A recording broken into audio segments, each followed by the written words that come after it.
Hello दोस्तों, इस video में हम सेट डेटा स्ट्रक्चर का इंट्रोडक्शन देखेंगे। तो सेट डेटा स्ट्रक्चर क्या होता है, सबसे पहले देखिए। जैसे लिस्ट है वैसे ही सेट भी एक तरह का सीक्वेंस है। ओके, यहाँ लिख देते हैं सेट इज़ ए सीक्वेंस। सबसे पहली बात ये जान लीजिए कि सीक्वेंस है। और क्या है, ये क्या है? सीक्वेंस ऑफ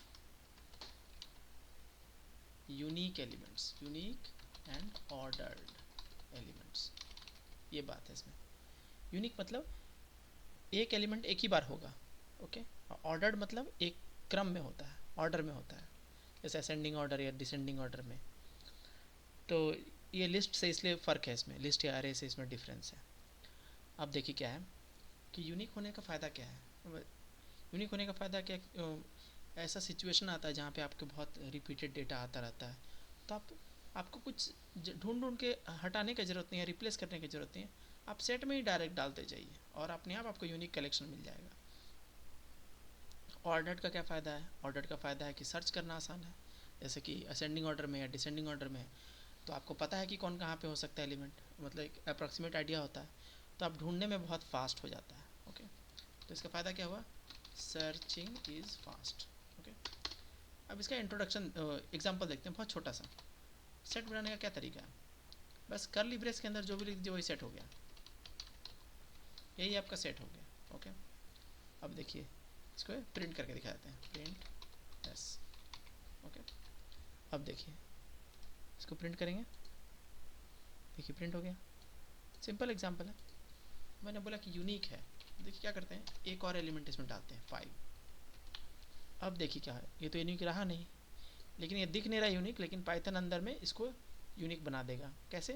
इसको प्रिंट करने से पता चलेगा आपको। देखिए फिर से प्रिंट किए, देखिए 1 2 3 4 5 ही आया। यहाँ पर तो 2 है, लेकिन अंदर में प्रिंट करने के बाद पाइथन एक ही प्रिंट किया, क्योंकि आप लिखे हैं यहाँ 2 5 5, लेकिन वो एक्चुअली पाइथन के अंदर में 5 5 है नहीं, वो एक ही एक उड़ गया समझिए। ओके, और क्या है सेट को डिक्लेयर करने का तरीका?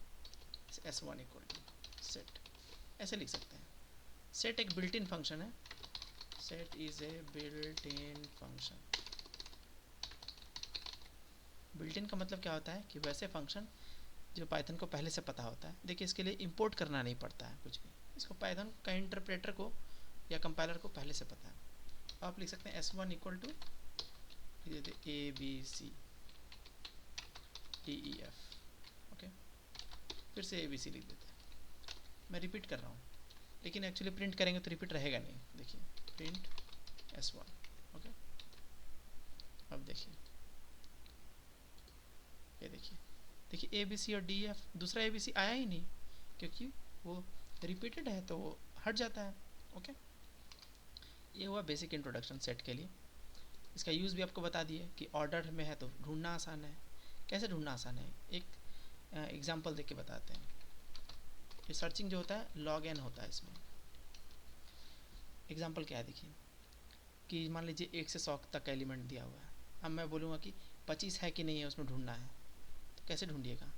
आपको ऑर्डर पता है कि असेंडिंग में है, तो आप क्या बोलिए कि मुझे बीच का एलिमेंट दो, पहले सबसे बीच में चले जाइए और बीच में देखिए, जैसे फॉर एग्जांपल 50 है, तो बोलेगा 50 आ गया, तो यानी असेंडिंग ऑर्डर में है, मतलब कि 50 से कम ही वाला एलिमेंट हम ढूंढ रहे हैं। तो लेफ्ट साइड में ढूंढेंगे, 1 से 50 वाले एरिया में ढूंढेंगे। तो क्या हुआ, हम एक ही स्टेप में 50 से 100 एलिमेंट वाले एलिमेंट को हटा दिए, क्योंकि मुझे पता है कि वहाँ हो ही नहीं सकता 25। ओके, इस तरह से बहुत फास्ट हो गया। हर स्टेप में आधा आधा ही ढूंढना पड़ेगा, तो इसीलिए उसका कॉम्प्लेक्सिटी जो होता है, टाइम कॉम्प्लेक्सिटी, उसको लॉग एन हो जाता है। अगर आपको टाइम कॉम्प्लेक्सिटी नहीं पता है तो कोई बात नहीं, सिर्फ ये सोच लीजिए कि फास्ट है। जैसे लिस्ट में क्या होगा, अरे में एक एलिमेंट को ढूंढना है तो आप शुरू से ढूंढते रहिए ढूंढते रहिए ढूंढते रहिए, क्योंकि कोई ऑर्डर है ही नहीं। आप जैसे जैसे एलिमेंट डालते गए वैसे वैसे एलिमेंट है उसमें, तो कुछ सॉर्टिंग तो हुआ नहीं, अरेंज कुछ हुआ नहीं, तो सारा ढूंढना पड़ेगा उसमें। तो आपको n स्टेप्स लगेगा एक एलिमेंट ढूंढने में, वर्स्ट केस में।